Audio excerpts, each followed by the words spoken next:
Welcome back to the Pilgrim Faith Podcast, where human wonder fuels the quest for Christian wisdom. Today, my faithful co-host Dale Stenberg and I are going to pick up a conversation we started last evening, an unrecorded conversation, and finish this conversation live, recorded.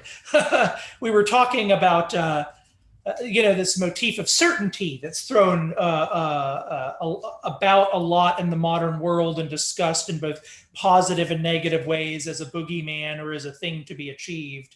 And so I'll just kind of pass it off to Dale here to say a couple things, and then we'll just get this going. So I think both of us are interested in exploring the phenomenon of the level of certainty in the modern age.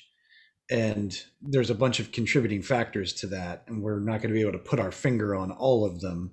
But some of the more sort of obvious examples of that are online interaction. Not all the time, but I think that the internet has really given a platform to people to be able to express their opinions, to digest the opinions of others, sort of internalize it to like fit in a certain sociological group, and then assert the claims that they've passively adopted as their own claims.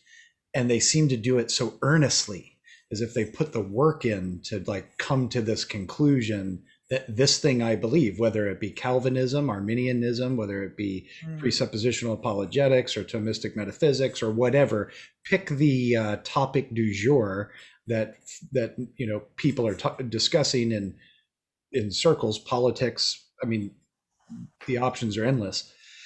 And you see people sort of like earnestly contend for this thing they say they believe. And it's obvious, like the moment you begin pressing on any one of their claims, that they haven't put the intellectual sweat into like hashing out all the steps that are necessary to get to the conclusion. And that this is dangerous for like cultivating genuine discourse. Yes, and I think that creates interestingly, I think that creates a sort of foil, or it becomes a foil, that kind of search for certainty where what you've really done is memorized a sort of series of talking points or whatnot. That becomes a foil for this interesting other phenomenon I think we see that's attractive to kind of, millennials and such, as sort of the critique of certainty, where all of a sudden it becomes kind of like the problem with everything is Descartes and certainty and Cartesianism or whatever. And the real problem is that we thought we could, the Enlightenment project, be certain in the first place. And the real thing is actually this uncertain doubt is a virtue kind of headspace. And it can be, it's in as much as it's a critique of certain things, it can be very insightful, but very often that rhetorical pitch where the certainty is the problem to which, this other kind of nebulous oblong blur is the solution. It can wind up being its own version of kind of unprincipled, and it almost is sort of just a mix of cool kids and Hallmarky vibe at the end of the day. And I think rather the more confusing situation that we're in is that we actually do desire some kind of certainty. And I don't think we should lie about that. It shouldn't be the case that we don't want to know. Scripture talks about this, and it's just written in the whole fabric of human historical consciousness that, Aristotle, all men by nature desire to know. My people perish for lack of knowledge. We want to know. We want to have foundations. We want to have realities and things that we can count on in a certain kind of way. And yet, that desire, that kind of space inside of yourself, is juxtaposed to something in you that does not know, that in fact does not have possession of the world in the way that you actually do desire to have possession of the world. And most of what we get in this life, even though maybe we could speak about certain kinds of epistemic certainty or something that on certain cases or with certain people approximates that, most of what you get in this life is just good enough. Yeah, and God's designed it that way in part, but it's good enough. And I think there's also a register on which you develop a certainty at the get-go, which is just faith. faith is the assurance of things hoped for, and the object of faith is a divine person. And so Yeah. there's a level of certainty that transcends mere calculus anytime there's a person-person relationship. What it means to be certain in a person is a different kind of thing than merely kind of the output of an algorithmic input. And so there's that. Nevertheless, both kinds are desirable. We want certainty in a person, but we also do want a kind of epistemic and metaphysical certainty, which we can approximate through wisdom, and yet you can't just seize that. That's really the thing here, and I think part of what you're talking about is there's glory comes after the cross. You can't seize the mantle of prophetic certainty without the pilgrimage that it takes to get there. And if you do that, if that actually is your project, then you're revealing yourself in some way to have a somewhat pathological relationship to the content of your faith itself. And I think this is such a key thing in modernity, that a spiritual sin that can slip in unawares that we have to point to very precisely. And that is to say that we can believe all the right things, but we can have a pathological relationship to the beliefs themselves. How is this set of beliefs, which might be the beautiful truth of Christianity even, but how is that set of beliefs functioning for me on this other register? Is it the solution to this kind of problem that it's actually not the solution to in that directive away, even if their solution is attainable through pilgrimage? And so I think, again, this is really just another way of talking about the temptation of ideology. It's what you're talking about online. You sort of seize this thing, and it becomes the site within which I actually establish kind of my pedigree of certainty, because I need that for some reason, rather than saying the truth, which is, hey, you're not that certain about most things. You're really not. Like, you actually really, and I say this sometimes to people, and in some ways I think it's a very liberating thing to know, really, you don't know that much. Like, you actually don't have the right to consider yourself having a truly informed opinion about most things. And knowing that is actually very liberating, because we, like the boomer parents and the millennial children, are learning, the children have learned something from the parent in some way. And the idea is that you're supposed to have an opinion about everything. And actually you're not. And things. Yeah. And, you notice this, like I've noticed this with watching young men. So when you get a bunch of young men around and there's one sort of, alpha figure that has the respect and attention of the group immediately because of his gravitas or whatever, like he just is the presence that all the other boys sort of look up to. And he begins to talk about something. You'll notice that the other young men scramble to try to contribute to the conversation in a positive way that reinforces whatever he likes. Like if there's an interest, and then this boy over here shows an interest and this boy over here shows an interest, then the rest of the group, they all try to contribute whatever they may know, even if they know just a very little about whatever that is. Say it's a video game or a book or a comic book or whatever it is. It does a sport or whatever. Everybody scrambles to be part of the conversation. And when we grow up, we don't really lose that. And I think what a lot of the sociologists today talk about, they use the word like social contagion to explain the phenomenon of like explosions of ideology in certain pocket regions of the country, whether that apply to the LGBTQ phenomenon or even some of these social movements like Black Lives Matter, or even, on the right, you've got the Proud Boys and QAnon. I think that really what people are interested in is something very natural to humans, which is community. And I think one of the ways that people try to fit into their community is by agreeing with the likes of their community that they desire. So I think a lot of this is shaped by the fact that we're all trying to sort of have friends, and we're all trying to have a community. And we know that communities are formed when you agree with the larger sentiments of the community. Right.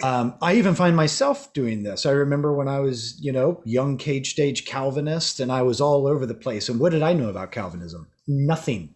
I knew nothing about Calvinism. But if I was on Facebook, you better believe I was the expert on Calvinism. And if you didn't believe with me, I'm pounding you with all the regurgitated things. So I know we're just sort of explaining the phenomenon. One thing I want to say is, and I obviously haven't mastered this yet, but I think a general approach towards getting away from like you were saying, sort of a pathological relationship to truth. Even if you have this proper set of beliefs, you can nevertheless have a relationship with those set of beliefs in a pathological way, which is ugly and dirty, and we don't want to be those humans. So you take whatever you think is true, whatever you believe, you feel a certain level of certainty that this thing is the correct thing to believe, and you hold it, because we all have to operate in the world. You can't be sort of paralyzed by your analysis of everything. Right. And in other words, you can't say to yourself, I'm only going to be certain after I've exhausted all of the material surrounding this thing. This is just the role of tradition, right? It's that tradition is not an intrinsic authority that sort of has like, divine weight in itself, but really what a deference to tradition does, even though you have to be open to the new and to what needs to be reformed. There's a reform impulse as well. But if unmarried to a certain kind of deference to tradition that's much deeper than modern people think it should be, and that's very crucial. That deference to tradition, what you have is the result where you have to achieve an entire galaxy of wisdom, presumably within a single life. And the thing is like, the existence is complicated, reality is complicated, the world is complicated, the human situation is complicated. And the tradition, as it turns out, by the collection of billions of lives thinking about this and organizing thoughts about this and talking and interacting with one another about this, has created some fairly helpful ways for you to think about this. And if you have this attitude where that's just so dismissible, it's not just that you have to reinvent the wheel. It's actually the more scary idea that you might just, not invent. You might actually just invent something worse. Yeah. Because you're not that smart. You're not that wise. Like, and it's fairly hubristic to think that you are, especially at that level. And to kind of circle back to the other thing you were saying, yes, this becomes a particular temptation in an era. I was just talking with Alistair Roberts earlier today, and I was making this point on another podcast, that we live in an era, I think, of mobility. Like we especially in America, which has a history that's so defined by the frontier, by the experience of the frontier, the general availability of land, and also the invention of the automobile. You live in a culture that's very defined by profound mobility, families all over the place, this sort of thing. And so the organic communal connections, going back to your theme about home, the organic communal connections are largely something in most American places that actually have to be chosen. So if you live in Dallas, the suburbs, you live in Florida, for the most part, you choose the church you go to that's within driving distance. And so you bond with people who are not connected with you in all these other thick overlapping ways. You bond over ideas. Well, why do you go to the Presbyterian church? Well, because that's the one you kind of agree with the most. And your other social bonds wind up functioning in this kind of common interest or common intellectual project level as well, whether it be Facebook or anything like this. And so we kind of, the tendency is not just to be ideological ourselves. It's not just to kind of internalize the talking points and become kind of walking, thought projects or something like that. The other tendency, and it's equally as dangerous, is that we tend to reduce other human beings to their ideologies. And so we experience them in some ways through those connections, and you actually lose the textures that make a whole life, within which an ideology is actually not even the most significant thing about most individuals. And in modernity, we don't just lose that connection to home. You don't just lose that in losing that connection to place. And this is what the conservatives, I think, really have correct. And I think, the left nascently knows actually, but needs to make more explicit, which is one of the big challenges of modernity is the evaporation of place and the cultural fallout from the evaporation of any notion of place. And I think that doesn't just alienate you from these thicker human connections that create a home. It also alienates you from a deeper sense of belonging to history, to a historical project, and all those sorts of things. And I think we could evaluate things like the progressivist movement and even this is ironically the right wing movements as seizures. You might look at them as kind of seizures of that kind of deeply human itch, but in the version of parody. In other words, progressivism really doesn't connect you organically and meaningfully to history, but it sells itself that way. And the right cultural project sells itself that way, whereas history ultimately is mostly accessible. You mostly find yourself sort of in the the electric charge of the events of time, as it were, when you're just living a meaningful existence in a place. Yeah. The body, around people, that's kind of ground zero of developing that kind of meaning. Yeah, I think that's right. And that's a good point because your point to mobility, before we had sort of mass transit, trains, boats, planes, cars, even a horse or a buggy, before we had the ability to drive, get a far distance in a relatively short amount of time, you just had to deal with people as they were in your community. Yeah. You had to rely on Mr. Smith giving you some eggs and you gave him some milk. And he might be a person that you just can't stand, but you have to deal with him as a whole person. Yeah. And now, like you were saying, we get to, because we're good capitalists in America, we get so many choices that we can sort of tailor make our circle and tailor make our communities. And that's why I think it's more important in the modern age than ever to sort of make sure you're intentionally moving towards that thing over there that you consider just fundamentally 180 degrees wrong. It's just the total opposite of everything that you stand for as a human being, and pick them up and read them or listen to them and say, where is truth in here? And where could they help me sort of refine the way that I'm thinking about this thing that I'm holding on very passionately? And I think the only way that you can actually make that move is if you do hold your convictions, like we were saying, you should hold them in the palm of your hand, but don't white knuckle it. Because if you sort of hunker down on all of your convictions across the board, and you're not able to receive any nuggets of wisdom or truth from those that you consider on the opposite side of whatever your conviction is, then you're really depriving yourself of what it means to grow as a whole person in wisdom. Yeah. And this is exactly what we see in the New Testament. I mean, imagine if the disciples would have looked at Jesus when he is talking to Zacchaeus and say, oh, no, that's the wrong person. He's been exploiting his own people. He's a tax collector. He's the worst of the worst. Don't listen to anything he has to say. He's not earnest when he says he wants to have dinner with you. He's a conniving sort of low-life loser. What Jesus shows us is that he came for all the losers. And all the losers have something that just via them being made in the image of God, they're all grasping for something that's true in some capacity. Yeah. And I think, and by the way, let me just qualify this by saying, what I'm not saying is that we can all become sort of dispassionate observers of the time, stuck somewhere in the middle, and that is what you should be.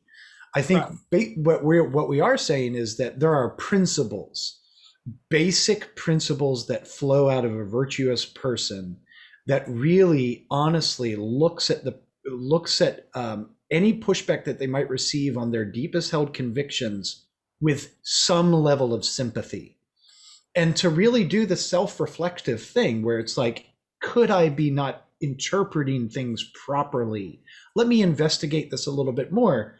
And the problem there is, like, we have so many things to investigate, which is what your point is. Yeah, and this is where this is related to, I think, a big question in a civilization like ours, where you're around people that believe all sorts of different things, working on different kinds of political or social or civilizational projects. Um, you know, there are such things as ideological enemies, like you're after a different thing than I'm after, and they do contradict. Let's just be honest about that. But I think one of the things we need to kind of think through in a principled way is, when do you write somebody off in the engagement with them? And I think, like, that's kind of where people go. People say, like, okay, give the judgment of charity, blah blah blah blah blah. But I hear I've seen so many people say, well, yeah, but when do you decide that somebody's not worth it? That kind of thing. And what my response to that I'm developing is always at this point, I'm sure there's an answer to that question, but I also suspect that we are the worst people in the history of the human earth to think that we are the guys whose instincts are the right answer to that question. We are the most relationally, our ability to avoid people. Like it's not that we were tried to be born into this context. It's that you just have been born into a world where truly your capacity to avoid dealing with difficult people has been turned up to an 11, and you have never known a day that was different than that, for the most part, in a large structural societal way. And if that's true, then you're not probably, like, your instincts about that are probably the thing that you should trust the least. And this is where I think those stories I've mentioned them several times, about people like Daryl Davis are so interesting, because here's a guy where it's like, clearly this is a guy pursuing people whom he should write off. And yet precisely by not doing that, he's through God's grace, had some success with that. And then just to piggyback on another thing you were saying just a second ago, Dale, exactly the point in saying all of this is not just to say, hey, we're people of the times. Well, so que sera, things are confusing, let's move on. It's rather to say, it's just honest. It's just truthful. We're not stopping with being people in the times. This isn't being a person of your own era is not one with maturity, but it is something you need to observe about yourself and to see how it's true and how its tendencies and temptations are going to work on you. And so, like, one example of this is, like, you think of something like pornography. Where the principle of being called to sexual purity is the same since time out of mind. The deep natural law principles of sexual purity are the same as they've ever been, really. Right. What pornography does and the internet does it doesn't change our moral obligations, but it does change, if you could put it this way, sort of the temptation algorithm. What it's going to take living in this world to be sexually pure is a whole extra layer of fight, because it's so easy, it's so accessible. And all we're really saying right now, I think, is we're highlighting and pointing to the epistemic correlate of that same principle.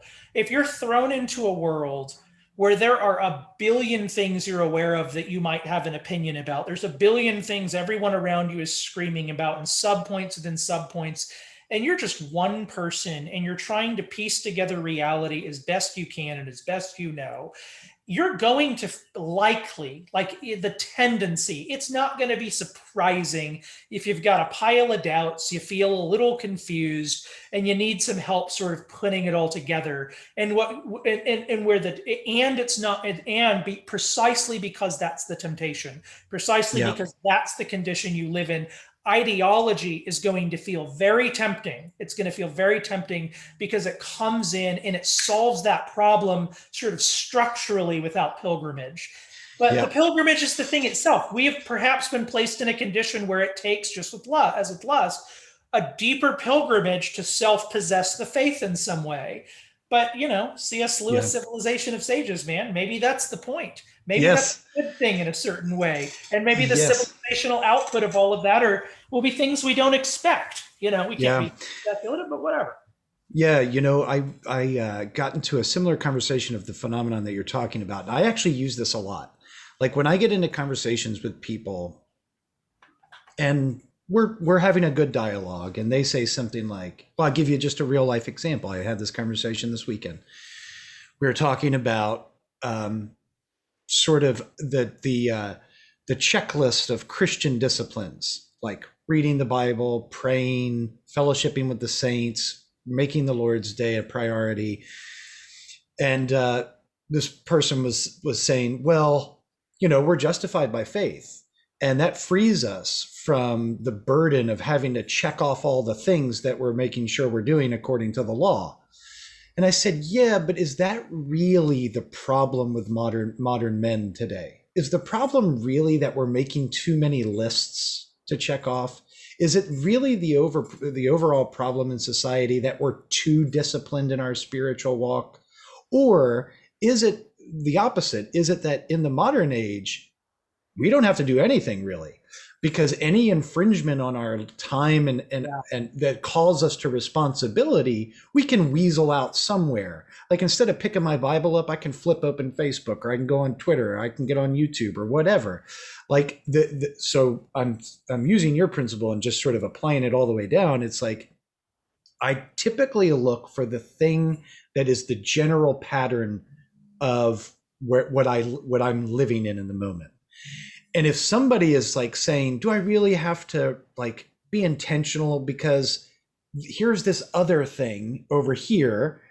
Well, it's like, well, is the other thing a real prevalent problem?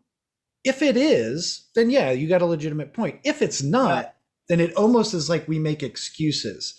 So yeah, I say that to say this. It's like, I think that when we're evaluating this idea of certainty, you could get somebody that pushes back and says, well, it's actually harder than ever to be certain about the Christian faith.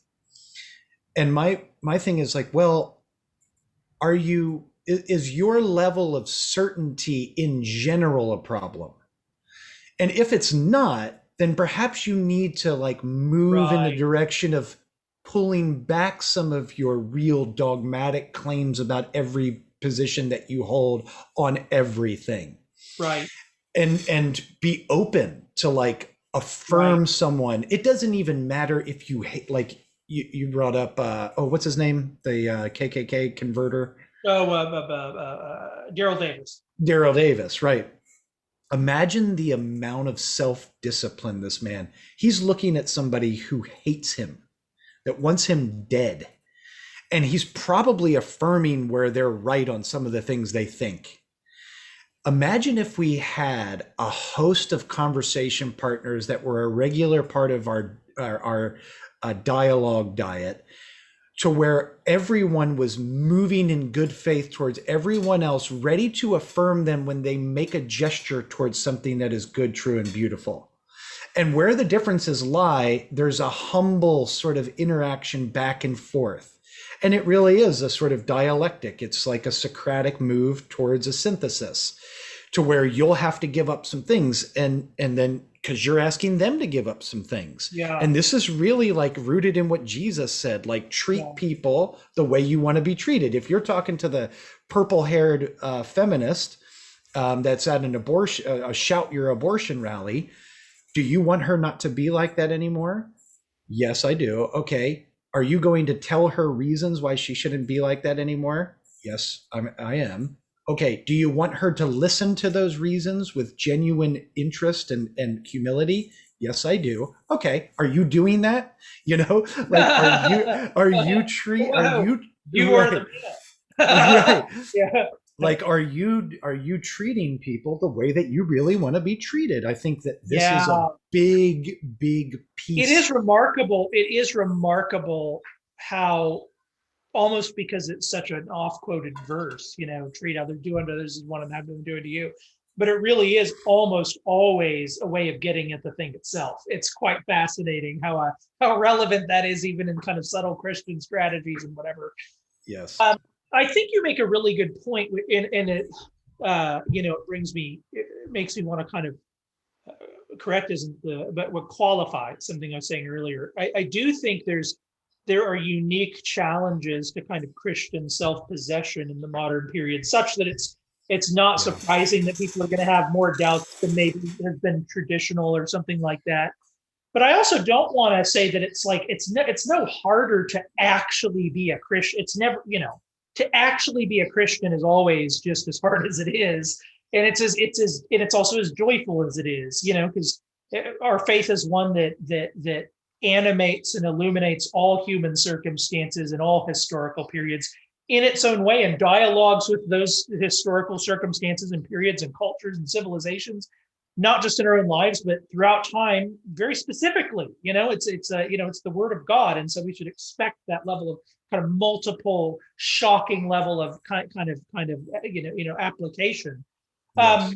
And so when I say that it's hard, what's interesting is there's a way in which what you did, and I think it was a good move, is sort of say like, okay, it's hard for you to believe the things about the faith. What do you think about everything else? Because I think what actually does happen with a lot of people is the reason it's hard for them to come to more solidity about some of the claims of the faith is precisely linked to the fact that it's hard for them to come to solidity about most things. Because it's the whole system that's confusing. Gender's confusing. All of it's confusing. It's this, modernity, and there's a whole host of reasons for this. I'm teaching a course on this now, on interpreting modernity. And one thing we're trying to talk about in there is how modernity is one might look at modernity as like the thorough and comprehensive global renegotiation of human custom. Yeah. When you think about modernity at that level, all of it's up in the air. Liquid modernity, all that is solid melts into air, that kind of thing. And there's still natural law, there's still the basic embodiment, but we're thrown into a world of interpretation and discourse, nevertheless, that is just very intense. Nevertheless, it's actually not impossible to gain clarity within that. One of the ways I think you do wind up gaining clarity, in fact, is just, again, to admit that you're confused. In other words, so for me, I can just speak personally here. Like I've always had a difficulty relating to items in the faith and being doubtful and this, that, and the other. But it's actually been, in some ways, very clarifying and healing and helpful just to get into the headspace where I can say, okay, I just don't feel certain about this list of things. Just admitting that then puts the things over there. You're calm about it. I'm not going to explode if I can't figure the things out. Right. Dear Jesus, help me get clarity about the things. And then you just go find the information you can about the things and you make a judgment. It's a judgment that is not absolute or divine, but it's a judgment nonetheless that comes from not this anxious, like I need to have this clarity. It comes from it can come from a heart that's more rested in God, that's rested in like, what else am I going to do? I am confused. Or just being able to say, I only really do know the things that I know. There's a bunch of things I don't know. And so there's a bunch of the time, for instance, where it's very wise of me to say, you know what, here's what the collection of my fathers says about this. And my bet is that this is at least this is either true or it's part of the truth, Yeah. And that doesn't mean there's no distortion in there, but there's something here that I need to reckon with. And that's just assuming like, I don't know everything, and maybe they knew a couple of things. Sure. But all I was trying to get at there is what's interesting, I think, is when you do take that posture, what winds up happening in some ways is it becomes easier to believe, because then you're actually in the position of humility and you say, like, what do I know about how reality works? And then you read Lewis' Miracles and you start thinking about miracles and metaphysics and all that kind of stuff. And you realize, actually, it's shocking, in fact, especially if you're struggling with something like materialism or atheism. It's shocking once you get outside of that kind of angsty headspace and you just try to interpret reality as just kind of armchair objective as you can.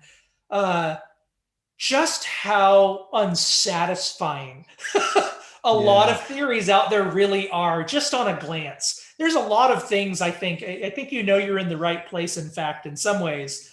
when there's certain things you don't feel the need to spend a whole lot of time thinking about. Sometimes you can take a pile of things for granted and move on, Yes. even though you remain sort of in principle open to any human face. And this is kind of a policy for me. I think Lewis tried to cultivate this. If a human face is looking at you and speaking, an image of God is looking at you and speaking with a deep, profound, mystical relationship to the Logos. And when a human face utters words to you, there needs to be a piece of you that habitually and reactively has the posture of, maybe God would say something to me through this person. I think Yes. that's crucial for us. Yes, I do too. And I think one of the ways that you can like begin to cultivate this just in a real practical way. And earlier you said we're probably the worst generation of people to sort of make and I agree with that, because here's a piece of why I think that's true. If we begin in our home with the people that God has given to us, our wife, our children, our friends, our mom, our dad, our brother, our sister, our cousins, whatever.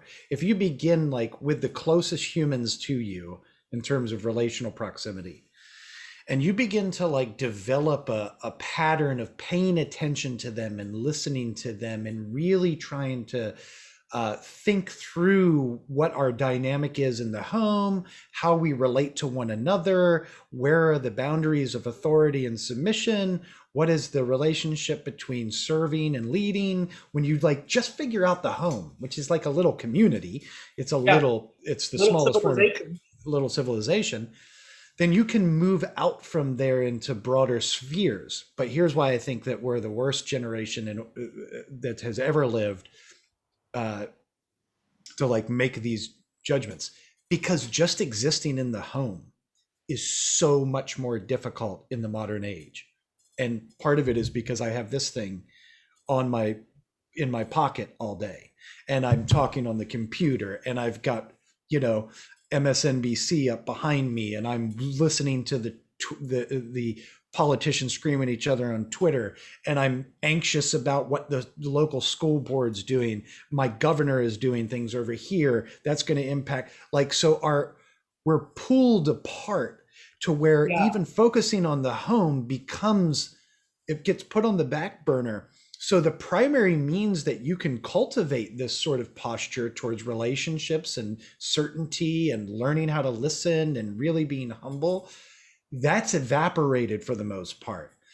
And so now we have to like artificially construct an edifice of relationships that is going to aid us in it coming back into the home.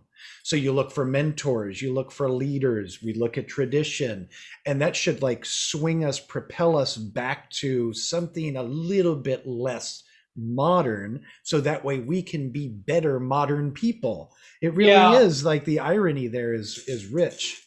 So. In a way, it's just to be a modern adult. This is really the goal, is to be a modern person who is nevertheless a moral adult within it.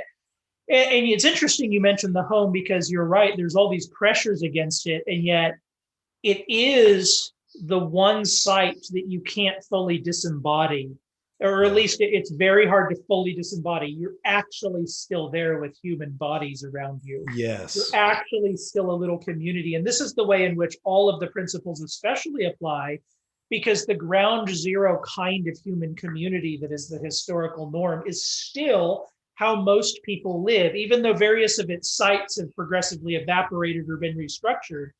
At the end of the day, man, woman, you come together, kids happen, and then you have this little civilization. That's still what happens, because it's the only way for people to get here. Yes, yes. It's in a way it's the corrective. So it's not even just that we need to do all these things to make home life better. It's actually that home also is kind of the ground zero site. And I think it's part of what you're saying is home is also sort of the ground zero site where you're shoving back the other direction. And I think that includes, you think about, again, the notion of place. It's true. It's very difficult to have the kind of relationship to overlapping networks of trust, embodied place that has been historically normative. And what you just said is very Anthony Giddens in his book, The Consequences of Modernity. This is part of what he discusses is the nature of human trust has shifted in modernity. I think I've said this on the podcast before, but the nature of human trust has shifted because the kinds of entities that I'm directly engaged with, the systems I'm aware of, and the systems I trust to sort of order my world are all very far away. So you're talking about Twitter, politics in DC, you got all this stuff. None of it's right here, but it's part of my mental social world. And it's also part of like, which team do I trust? Do I trust this politician or that politician? Whereas historically, trust has been much more a very organic, overlapping set of bodies affair. And even though that structure has shifted, it's not impossible to cultivate embodied trust in the modern world. And this is actually one of the unique and interesting things I think in God's providence about the local church. Something that's interesting in the local church, even though it can become a kind of ideological enclave, it also doesn't have to be that. And there are a lot of churches that do actually a very good job of fostering a deep sense of local connection, of embodied interaction, and capture something of the communal dynamic that I think would have been more ordinary historically. And in fact, I think it's one of the things that draws people to the church as a kind of refuge, as a refuge. They're like refugees of homelessness, of existential homelessness. And yet look at those people, they love each other. And if something goes wrong, they have one another's back. And this is, just Jesus, see them, and they take care of other people. It's kind of an early. So, there's, And, just as we're sort of winding down here. So here's one thing that's really helped me. I've talked about my son a bunch on the podcast. I've got he'll be 14 in 2 weeks. When him and I sit down on our couch and he is running through all the stuff he's learning, there's something in me that wants to sort of like jump up and like crush the bad things he's saying, right? And be like, no, bad, like we can't go that way. And for some things, because he's never really missing the target, he's just not familiar on how to aim yet, really. Yeah. All right. He's just figuring the world out. 13.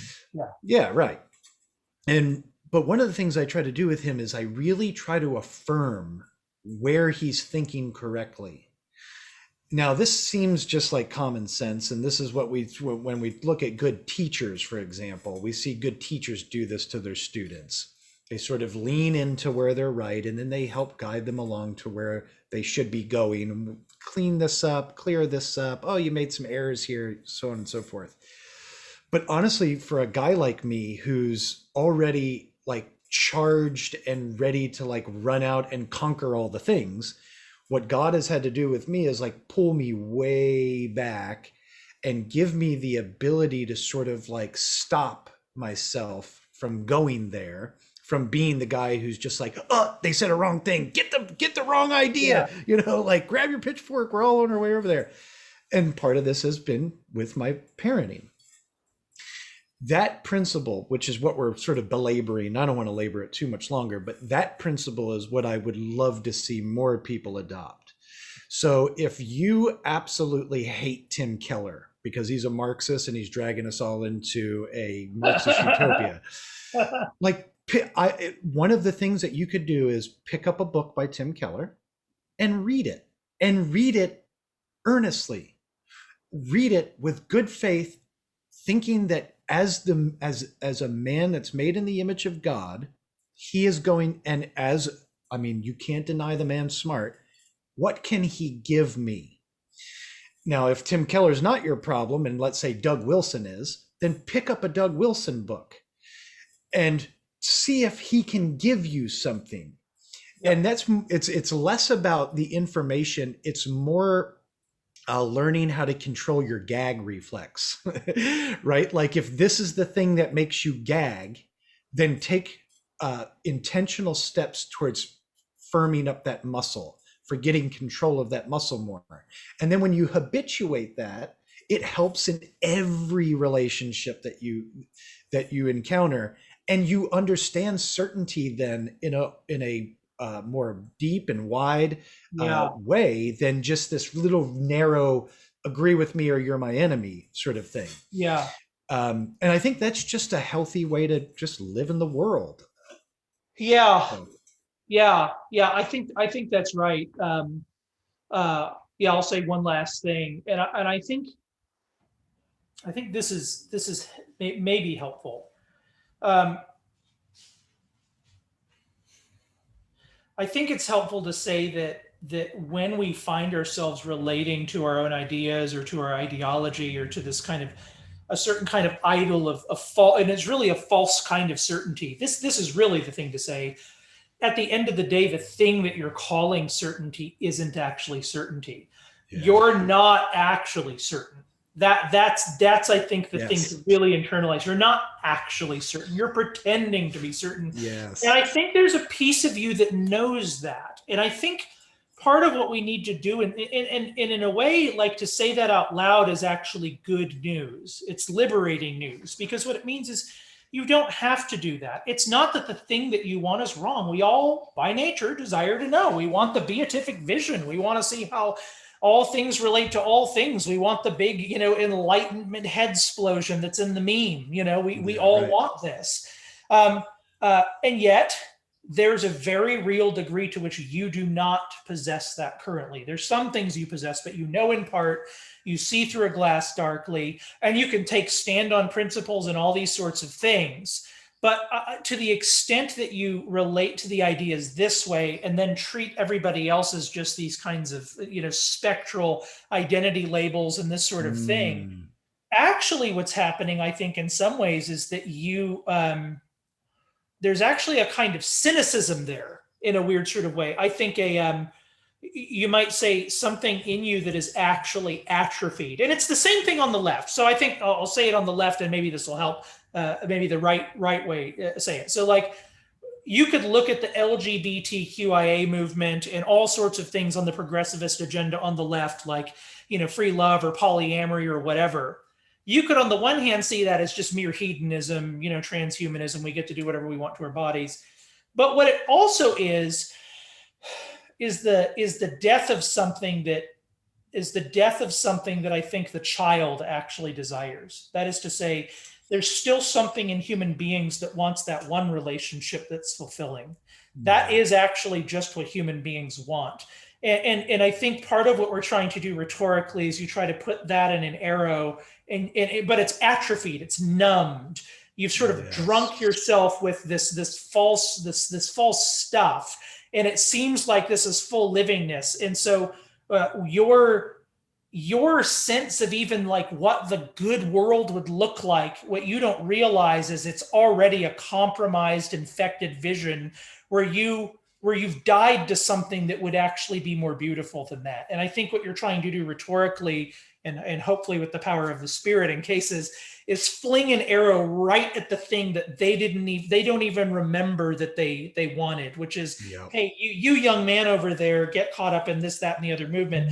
I actually think you do care about being a man, and it matters a lot to you. And I think this is sort of going around on the so that on the right is, I think, is to say something like, you really do want something that's legitimate. What you're trying to get through attaching to a project in this way is a legitimate thing. It's the longing for home. It's the longing for a connection to a robust intergenerational project. It's the longing for guidance in a very confusing context. It's the longing for robust knowledge and Yeah. all those sorts of things. But you're actually cheating yourself. And I think this is Yes. actually cheating yourself out of the real thing, the Yep. desire of the nations, as it were, by investing in this surrogate, this parody that ultimately winds up just making you be weird and Yeah. act weird to people. Right. Yes. And that, yeah, yeah. Yeah. Yeah. This is good stuff. And we could talk about it forever. And I hope that at least what people could walk away with is, a better understanding of how deeply we're infected with a modern ethos that could be dangerous, not only for our own souls, but for the community at large. So And God help Well, us. and God help us. We Amen. need it. We really Yes. do. Yes. So we've got a bunch of good interviews coming up. We've got Flat Earth and fake footnotes coming. I can't wait to get into that. That'll be here soon. But as always, guys, you can find the previous episodes on the Davenant Institute YouTube channel. You can head over to Facebook and find our page and join the conversation in our Facebook group. But until next time, Joe, I love you, brother. Love you, man. And we will see you guys later.